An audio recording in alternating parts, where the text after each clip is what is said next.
நண்பா ஓ நண்பா, நீ வீடியோ போட்டு எத்தனை நாள் ஆச்சு தெரியுமா? கடைசியா நீ எப்போ வீடியோ போட்டேன்னு தெரியுமா? நீ ஃபர்ஸ்ட் ஏன் வீடியோ போட்டேன்னு உனக்கு தெரியுமா? அப்படி கேளு. சொல்லுடைய கருப்புட்டி தாங்கவே உம்மையில கொடுக்கல உம்மா தெரியாது.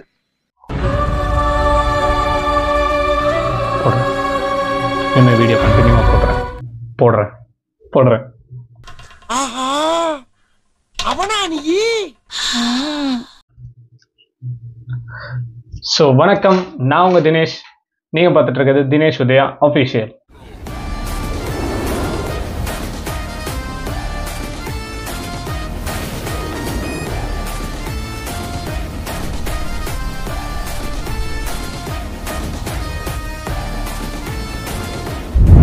தலைவராகிறார் தளபதி விஜய்.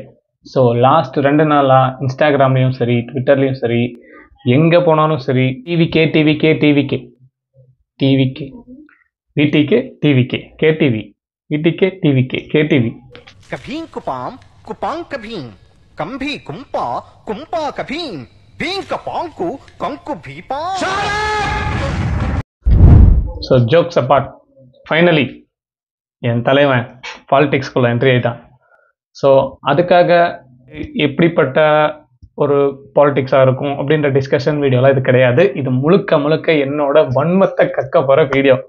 எனக்கு அப்படியே உள்ள எரியுது.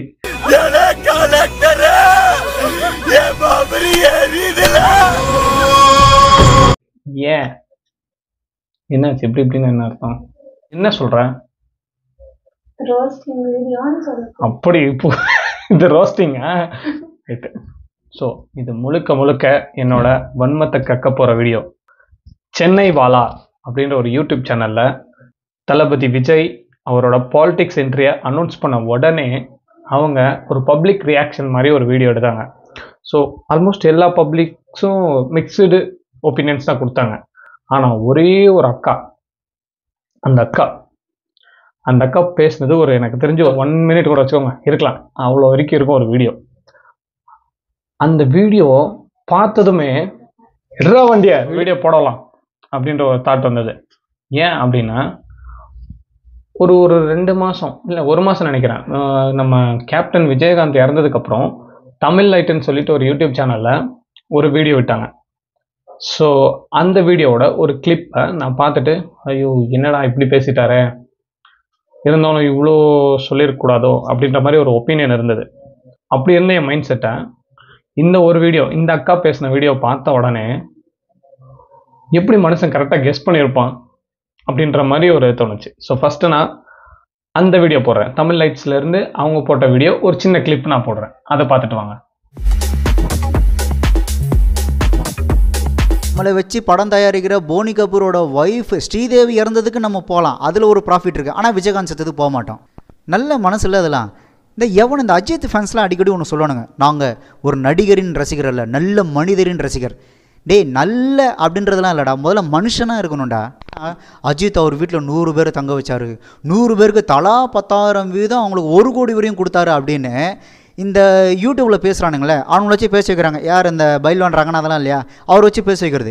எதுக்கு இவ்வளோ கேவலமான ஒரு பப்ளிசிட்டி? மக்கள் கஷ்டப்படும் போது அதுலேயும் ஒரு பப்ளிசிட்டி எதுக்கு? ஏன்னா இருக்கும் அஜித் தன்னுடைய சொந்த செலவிலவே அனைவருக்கும் மருத்துவ பரிசோதனை செய்தார் அப்படின்னு சொல்லி ஒரு பொய்யான ஒரு வதந்தியை கிளப்புற. எதுக்கு இவ்வளோ கேவலமான ஒரு ஜென்மங்களாக நீங்கள் வந்துட்டு உயிர் வாழ்றீங்கன்னு எடுத்துல பொதுவாக நீ உனக்கு யாரை பிடிக்கும் நான் எடுத்த உடனே கேட்டுருவேன். அவன் வந்து அஜித் ஃபேன் அப்படின்னு சொல்லிட்டானா அவன்கிட்ட நீங்கள் டிஸ்கஸ் பண்ணுறதே வேஸ்ட். ஏன்னா அவங்களாம் பார்த்தீங்கன்னா எந்த பெரிய நாலேஜும் இருக்காது, அவங்க வந்துட்டு தற்கூரியாக தான் இருப்பாங்க. எந்த அளவுக்கு அப்படின்னு பார்த்தீங்கன்னா, நீங்கள் வந்துட்டு ஒரு அடிமட்ட ரசிகன் ஏதோ தெரியாமல் ஒரு விஷயத்தை செய்கிறான் அப்படின்னா அது வேறு. ஆனால் அஜித் ஃபேன்ஸை பொறுத்த வரைக்கும் அடிமட்டத்திலேருந்து மேலே இருக்கிற வரைக்கும் எல்லாருமே அக்மார்க் தற்கூரியாக இருப்பானுங்க. போன கொரோனா செகண்ட் வேவ் வந்துச்சுல்ல, அப்போ வந்துட்டு அஜித் 2.5 கோடி கொரோனா நிவாரண நிதியாக கொடுத்தார் அப்படின்னு சொல்லி எல்லா நியூஸ்லையும் போட்டானுங்க. ஆனால் உண்மை என்னென்னா அஜித் அவர்கள் கொடுத்தது 25 லட்சம் தான். ஆனால் 25 லட்சம் கொடுத்துட்டு 2.5 கோடி கொடுத்தாரு 2.5 கோடி கொடுத்தாருன்னு இவனுக்கு கொடுக்குறது இருக்குல்ல, ரொம்ப கேவலமாக இருக்கும். அதெல்லாம் இந்த நியூஸ்லாம் வந்து எல்லாரும் இதை எடுத்து எங்கள் தலை பார்த்தீங்களா ஊன்னு அவனுக்கு பேசுகிற வரைக்கும் அந்த அஜித் டீம் சைடில் பார்த்தீங்கன்னா அமைதியாக இருப்பாங்க. அந்த எல்லாரும் ஸ்டேட்டஸ் வச்சு அப்பா தலை இவ்வளோ கொடுத்தாரு பாரு அப்படின்னு பேசி முடிஞ்சு ஓஞ்சதுக்கப்புறம் தான் இல்லை அஜித் வந்துட்டு 25 லட்சம் தான் கொடுத்தாரு, 2.5 கோடி கொடுக்கல அப்படின்றதையும் இவங்க சொல்லுவாங்களா? டிசம்பர் 31 தங்க சிம்மாசனத்தில் தல. இப்போ மன்னர் ஆட்சி நடந்துட்டு இருக்கு. மன்னன் மகள் அஜித் நடிச்ச வேதாளம் படத்துடைய ஆலுமா டோலுமா பாட்டை பார்த்து அசந்து போய் நம்ம தல அஜித் பத்தி விசாரிச்சிருக்காங்க. அப்புறம் அவங்களுடைய மெய் காப்பாளர்கள் நம்ம தல அஜித் நடிச்ச மொத்த படத்தினுடைய டிவிடி கடையும் வாங்கி கொடுத்திருக்காங்க. அத்தனை படங்களை பார்த்த அந்த இளவரசி நம்ம தல அஜித்தினுடைய கொள்ளை அழகுல மயங்கி போயிட்டாங்களாமா. இதை எடுத்து நம்ம தல அஜித் அவங்களுடைய நாட்டுக்கு விருந்துக்கு அழைச்சே ஆகணும் அப்படின்ற நியூஸை நம்ம போன மாசத்துல இருந்தே கேட்டுக்கிட்டு தான் இருக்கோம். இதை கேட்கும் போதே நமக்கு சிரிப்பு வருது இல்லை? ஆனால் இதை வந்துட்டு ஆணித்தனமாக நம்பினானுங்க அஜித் ஃபேன்ஸ்லாம். அப்போ பாருங்க அவனுங்க எவ்வளோ தற்குறியாக இருந்தால் இதெல்லாம் அவனுங்களால நம்ப முடியுது. சரி, ஸோ பார்த்துட்டிங்களா? இதை பார்த்த உடனே உங்களுக்கு கொஞ்சம் ஓகே, நீங்கள் யார் ஃபேனாக இருந்தாலும் ஏன் குறிப்பிட்ட அஜித் ஃபேன்ஸ் அப்படி சொல்கிறாங்க அப்படின்ற மாதிரி ஒரு கொஷின் வந்திருக்கும்ல. எனக்கும் அப்படி வந்தது. நான் நினச்சேன், சரி அவர் வந்துட்டு வேறு தளபதி ஃபேனாகவும் இருக்கலாம், இல்லை ரஜினி ஃபேனாக இருக்கலாம், அதனால் யாரோ ஒருத்தரோட ஃபேனாக இருந்து இவரை கலாய்க்கிறாரு அப்படின்னு வச்சுக்கலாம். சரி ஓகே, இல்லை கேப்டனோட டெத்துக்கு வரல அதனால் அப்படி ஒரு ஒரு ஒரு கோவத்தில் பேசுகிறாரு அப்படின்னு நினச்சிக்கலாம். அப்படின்னா 100%ங்க, 100% அவர் சொன்னது உண்மைன்னு ப்ரூவ் பண்ணுறதுக்காக ஒரு அக்கா இங்கே வந்திருக்காங்க. இந்த அக்காவை ஃபஸ்ட் இந்த அக்கா பேசின வீடியோவை பாருங்கள், அப்புறமா நம்ம அதை பற்றி டிஸ்கஸ் பண்ணலாம். ஸோ அந்த பப்ளிக் ஒப்பீனியன் அதோட டாபிக் என்ன அப்படின்னு பார்த்தீங்கன்னா, தமிழக வெற்றி கழகம் எப்படி இருக்குது, இந்த பேர் எப்படி இருக்குது, ஆர்எல்ஸ் இந்த விஜயோட பொலிட்டிக்கல் என்ட்ரி பற்றி நீங்கள் என்ன நினைக்கிறீங்க இப்படின்றது தான் கேள்வி. ஸோ இதுக்கு நீங்கள் என்ன சொல்லியிருக்கணும், மேபி எனக்கு பிடிச்சிருக்கு, பிடிக்கல, நான் இவருக்கு சப்போர்ட் பண்ணுவேன், பண்ணலை, இல்லை நான் இவரை விட்டுட்டு மற்ற டிஎம்கே ஏடிஎம்கே இருக்கிற பாலிடிக்ஸ் இல்லை சீமான் கட்சிக்கு இவங்க யாருக்காவது சப்போர்ட் பண்ணுவேன் அப்படின்னு நீங்கள் சொல்லியிருந்தீங்கன்னா யூஆர் ரைட். ஆனால் இவங்க சொன்னது என்ன அப்படின்னா, மக்களுக்கு யாருமே எதுவுமே பண்ணலை, இவர் வந்து என்ன பண்ண போகிறாரு? பண்ணலாம், ஹெல்ப் பண்ணலாம். நிறையா பேர் கஷ்டப்படுறாங்க, நிறையா பேர் இல்லாமல் இருக்காங்க. இப்போ கூட புயல் வந்துச்சுல, அதில் கூட நிறையா பேர் கஷ்டப்பட்டாங்க. பண்ணணும்னு நினச்சா பண்ணலாம். புயல் வந்து நிறைய பேர் கஷ்டப்பட்டாங்க, பண்ணணும்னு நினச்சா பண்ணலாம். ஸோ இந்த அக்கா என்ன இருக்காங்கன்னா, இந்த புயல் வந்து அதுக்கடுத்து தளபதி விஜய் இப்போ ரீசெண்டாக ஒரு நிறைய தூத்துக்குடி மக்களுக்கெல்லாம் போய் நிறைய நிவாரண பொருள்லாம் வழங்கினார்ல, இதெல்லாம் இவங்க பார்க்கவே இல்லை. இவங்களாம் கோமலாக இருந்தாங்க இந்த அக்கா. ஸோ இவங்களுக்கு தெரியல, விஜய் வந்து ஹெல்ப் பண்ணதெல்லாம் தெரியல. அதனால் பண்ணலாம், ஹெல்ப் பண்ணலாம் அப்படின்னு சொல்கிறாங்க. ஓகே, இது கூட ஓகே, ஜென்ரலாக ஏதோ பேசுகிறாங்க. அடுத்து சினிமா தான் நல்லது. அவர் அந்த ஃபீல்டில் தானே இருக்கார். அரசியல் வந்து என்ன பண்ண போகிறாரு? இப்போ எல்லாருமே அரசியல் தான் வராங்க, வந்தவங்க யாருமே எதுவுமே பண்ணலை. இப்போ இவர் மட்டும் வந்து என்ன பண்ண போகிறாரு? அவர் ஆக்டராக இருக்கிறதுனால அரசியலுக்கு வந்து என்ன பண்ண போகிறாரு அப்படின்னு சொல்கிறாங்க. இது வந்துட்டு இந்த நம்ம தமிழ்நாட்டுன்னு சொல்லி ஒரு இந்தியா யாராக இருந்தாலும் வச்சு நம்ம யாராக இருந்தாலும் பாலிடிக்ஸ்குள்ளே வரலாம் அப்படின்றது தான் நம்ம சட்டத்திலே இருக்குது. யார் வேணாலும் பாலிடிக்ஸ்க்கு வரலாம், நல்லது செய்யலாம். அதனால வர நம்ம சப்போர்ட் பண்ணுறது சப்போர்ட் பண்ணாதது மக்களோட விருப்பம். ஸோ இது வரைக்கும் அவங்க பேசினது கூட நம்ம அக்செப்ட் பண்ணலாம். சரி ஓகே, ஜென்ரலாக பேசுகிறாங்க அப்படின்னு சொல்லிட்டு. இதுக்கு மேலே பேச போகிறத பார்த்து தான் நான் காண்டானேன். இப்போ நீங்களும் காண்டாவீங்க பாருங்க. எனக்கு வந்து தளபதி அவ்வளோவா பிடிக்காது, தலை தான் பிடிக்கும். தலை வந்தால் ஓகே, தலை தான் கெத்து. ஸோ இப்போ தான் பாயிண்ட்டுக்கு வராங்க. அவங்களுக்கு தளபதி பிடிக்காதான், தலை தான் பிடிக்குமாமா. இப்போது ஒரு ஜஸ்ட் ஒரு 3 செகண்ட் 5 செகண்டுக்கு முன்னாடி ஒரு வீடியோ ப்ளே பண்ணுறேன், அதை ஃபஸ்ட்டு பார்த்துட்டு மறுபடியும் வாங்க. சினிமா தான் நல்லது. அவர் அந்த ஃபீல்டில் தானே இருக்கார். அரசியல் வந்து என்ன பண்ண போகிறாரு? இப்போ எல்லாருமே அரசியல் தான் வராங்க, வந்தவங்க யாருமே எதுவுமே பண்ணலை. இப்போ இவர் மட்டும் வந்து என்ன பண்ண போகிறாரு? அதாவது விஜய் சினிமாவில் தான் இருக்காரு, அவர் அரசியல் வந்து என்ன பண்ண போகிறாரு? இப்போ தலை வந்தால் அவங்களுக்கு சந்தோஷமாம்மா. ஸோ தலை வந்து சினிமாவில் கிடையாது, ஆட்டோ ஓட்டிக்கிட்டு இருக்காரு. அவர் வந்து ஆட்டோ ஓட்டிக்கிட்டு இருக்காரு, மெக்கானிக் ஷாப்பில் பம்ப் அடிச்சுக்கிட்டு இருக்காரு. அதனால அவங்க கஷ்டப்பட்டு எலெக்ஷனுக்கு வரலாம். இவர் சினிமாவில் நடிக்கிறவர், இவருக்கு எதுக்கு இந்த வேண்டாத வேலை? இன்னும் இருக்கு பாருங்க. தலை வந்தால் நிறைய ஹெல்ப் பண்ணுவார். அவர் தெரியாமல் நிறைய ஹெல்ப் பண்ணிக்கிட்டு இருக்காரு, அது யாருக்குமே தெரியாது. இவங்களோட கான்செப்ட் பொறுத்த வரைக்கும் அவங்களுக்கு விஜய் பிடிக்காது, விஜய் பாலிடிக்ஸ்குள்ளே வரக்கூடாது. ஏன்னா விஜய் ஒரு ஆக்டர். அதுவே அஜித் வந்தால் அவர் நல்லா பண்ணுவார், அவர் கெத்தாக இருப்பார். ஏன்னா அவர் ஆக்டர் கிடையாது, ஆட்டோ டிரைவர். அடுத்து பாருங்க. அவர் தெரியாமல் நிறைய ஹெல்ப் பண்ணிக்கிட்டு இருக்காரு, அது யாருக்குமே தெரியாது. இங்கே மாட்டிக்கிட்டாங்க பாருங்க. ஸோ தளபதி வந்து எல்லாருக்குமே ஹெல்ப் பண்ணுறதெல்லாம் வீடியோ போட்டு எல்லாருக்கும் காட்டி பப்ளிசிட்டி பண்ணுறாரு. தல அஜித் வந்து யாருக்குமே தெரியாமல் ஹெல்ப் பண்ணுறாரு, அது யாருக்குமே தெரியாது. ஸோ யாருக்குமே தெரியாத ஹெல்ப் எப்படி இவங்களுக்கு தெரிஞ்சதுன்னு எனக்கு தெரியல. நீங்களா யாருடா? How do I tell you? தெரியாம நிறைய ஹெல்ப் பண்ணிட்டு இருக்காரு. அது யாருக்குமே தெரியாது. ஆனா இவங்களுக்கு தெரியும் அவர் ஹெல்ப் பண்றாருன்றது. என்ன தற்கூரி தற்கூரி. தெரிஞ்சு ஹெல்ப் பண்ணுறனால என்ன சொல்லுங்க. ஆமா, தெரியாம ஹெல்ப் பண்ணிட்டு இருக்காரு. அது யாருக்குமே தெரியாது. ஸோ இவங்களுக்கும் தெரியாது, அது அவருக்கே தெரியாது. இவங்களுக்கு எப்படி சொல்றதுன்னா, அவர் ஹெல்ப்பும் பண்ண மாட்டாரு. சரி, அவங்க பண்ணல, அதனால இவங்கெல்லாம் என்ன பண்ணுவாங்கன்னா, இந்த அஜித் ஃபேன்ஸ் எல்லாம் சேர்ந்து முட்டு கொடுப்பாங்க. அஜித் இப்படி கால் பண்ணி பேசினாரு கேப்டன் விஜயகாந்த் வீட்டுக்கு, அஜித் இப்படி கஜா புயலுக்கு இந்த நிஜாம் புயல் என்ன புயல் எந்த புயல் வந்தாலும் அவர்கிட்ட இருந்து ஒரு கோடி 2 கோடி 20 கோடி 30 கோடி போச்சுன்னு சொல்லிட்டு இந்த யூடியூப்ல வாயில வடை சொல்றவனுங்க மட்டும்தான் இருக்கிறானுங்களே தவிர இது வரைக்கும் எந்த ஒரு ப்ரூஃப் கிடையாது. அப்படி கேட்டா இப்படி ஒரு பதில் தான் வரும். ஆனால் எனக்கு தலை வந்தால் ஓகே. வருவார், வந்தால் நான் ஓட்டு போடுவேன். கண்டிப்பாக. அதனால பிடிக்கும். எனக்கு நம்பிக்கை இருக்குது. அதான் நம்பிக்கை தான் வாழ்க்கை. சாரி, விஜய் பாலிடிக்ஸ்க்கு வரேன்னு சொல்லி அறிக்கை விட்ட உடனே தலை அஜித் இந்த அம்மாவுக்கு கால் பண்ணி நானும் எலெக்ஷனுக்கு வர போகிறேன் அப்படின்னு நம்பிக்கை கொடுத்துருக்குறாரு. அதனால இந்த அம்மா என்ன பண்ணுதுன்னா 2026க்கு தலை வருவாருன்னு சொல்லிட்டு உட்காந்துட்டு இருக்கு.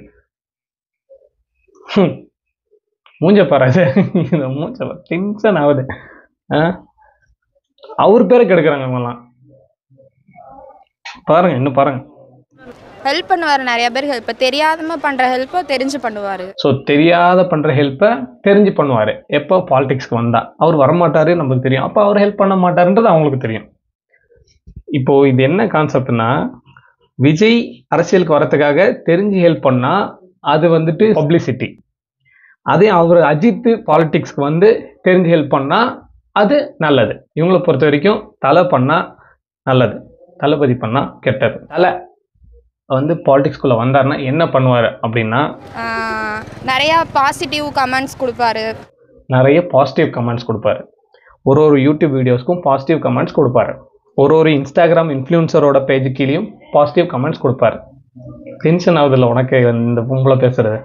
தெரியாம பண்றாங்கல்ல, தெரிஞ்சு பப்ளிசிட்டி பண்றதுக்கு தெரியாம கூட பண்றாங்கல்ல. தெரிஞ்சு பப்ளிசிட்டி பண்ணாதான் தப்பு, தெரியாம பப்ளிசிட்டி பண்ணா தப்பு கிடையாது. அதாவது இவர் பண்ற ஹெல்ப்பை மக்களுக்கு காட்டினா அது பப்ளிசிட்டி, அது தப்பு. இவர் பண்ணாத ஹெல்ப்பை பண்ணதா காட்டிக்கிட்டா அது கரெக்டு. அவ்வளோ டென்ஷன் ஆகுது. அடுத்து பாருங்க. தெரிஞ்சு நீங்க என்ன பெயர் எடுக்க போறீங்க? எனக்கு தலை தான். தெரிஞ்சு பண்றாங்க, தெரியாம பண்றாங்க, தலை தான். இவங்களுக்கு தலை தான், இவங்களுக்கு தலை தான்.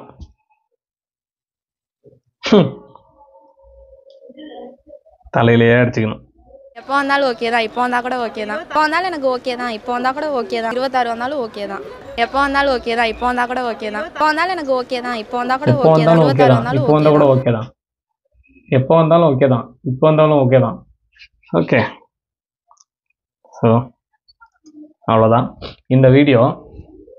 இவங்கள ரோஸ்ட் பண்ணுறது மட்டுமா அப்படின்னா, ஜென்ரலாக நான் சொல்கிறது என்னென்னா, ஒரு மனுஷன் பாலிடிக்ஸ்குள்ளே வரணுன்றதுக்காக பல வருஷமாக அவரை தயார்படுத்திக்கிட்டு இவ்வளோ ஒரு ஸ்டார்டம் அவ்வளோ பெரிய இடத்துல இருக்கிறார். இப்போது அவர் அதெல்லாம் தூக்கி போட்டு நான் பாலிடிக்ஸ்க்கு மக்களுக்காக செய்கிறேன் அப்படின்னு சொல்லும்போது வரவேற்கலனாலும் பரவாயில்ல, அவரை தேவையில்லாமல் ஹேட்டட் பரப்பாதீங்க. புதுசாக ஒருத்தர் மாற்றம் கொண்டு வரலாம் அப்படின்னு வந்தாங்கன்னா போட்டு போட மாட்டாங்க. அப்படி தான் நம்ம விஜயகாந்தையும் பண்ணார். இந்த சோஷியல் மீடியா ஒரு கம்பீரமான ஒரு சிங்கம் கேப்டன் விஜயகாந்தை ஒரு கோமாளி ஆக்கி கடைசியில் ஒன்றுமே இப்போ இருக்கிற 2K கிட்ஸ்க்கெலாம் அவர் தூக்கி அடிச்சிடும் பார்த்துக்க. இதை மட்டும்தான் அவங்களுக்கு தெரியுது. ஆனால் அவர் எப்படிப்பட்ட ஆளுன்றது அவரோட அந்த கம்பீரமான ஒரு வரலாறையே அழிச்சிட்டாங்க. இப்போ நம்ம தளபதி உள்ள என்ட்ரி ஆகும்போதும் கண்டிப்பாக பண்ணுவாங்க, எல்லாரும் பண்ணுவாங்க. இது எல்லாத்தையும் தாங்கிட்டு தளபதி ஜெயிச்சு வந்தால் சந்தோஷம். இந்த மாதிரி நிறைய தற்கொலைகள் பேசின வீடியோ எங்கிட்ட இருக்குது. ஒரு வீடியோவாக எடுத்து நம்ம ரோஸ்ட் பண்ணலாம். அதுக்கு உங்களோட சப்போர்ட் எனக்கு தேவை. நீங்கள் என்ன பண்ணுறீங்கன்னா, இந்த வீடியோவை லைக் பண்ணுங்கள், கமெண்ட் பண்ணுங்கள். இந்த வீடியோ இந்த மாதிரி சுற்றிக்கிட்டு இருக்க தற்கொலைகள்லாம் ஷேர் பண்ணுங்கள். சப்ஸ்கிரைப் பண்ணிவிட்டு பக்கத்தில் இருக்கிற பெல் ஐக்கானை ப்ரெஸ் பண்ணுங்கள். அப்போ தான் நான் வீடியோ போடுறதெல்லாம் உங்களுக்கு வந்து சேரும். எப்போ அடுத்த வீடியோ போட போகிறேன் எனக்கு தெரியல, ஆனால் நான் போடுவேன். இனிமேல் நம்ம சேனலில் vlog இதெல்லாம் வருமானதை விட இந்த மாதிரி பப்ளிக்கை ரோஸ்ட் பண்ணுறதும் சரி, சினி ஆக்டர்ஸை ரோஸ்ட் பண்ணுறதும் சரி, இந்த மாதிரி நிறைய வீடியோஸ் போடலான்ற பிளானில் இருக்கேன். ஸோ கொஞ்சம் போக போக டெவலப் பண்ணிப்பேன். நன்றி. ஒரு நிமிஷம் கடைசியாக ஒன்று சொல்லிக்கிறேன். இந்த ஓட்டுக்காக காசு வாங்கிட்டு தகுதி இல்லாத ஆட்களை உட்கார வைக்கிறத விட காசு வாங்காமல் தளபதியை உட்கார வைங்க. காசுக்காக 2 கட்சிக்கிட்டு காசு வாங்கிட்டு சம்மந்தமே இல்லாமல் நோட்டாக்கு போட்ட ஆள் தானே நீ. அப்புறம்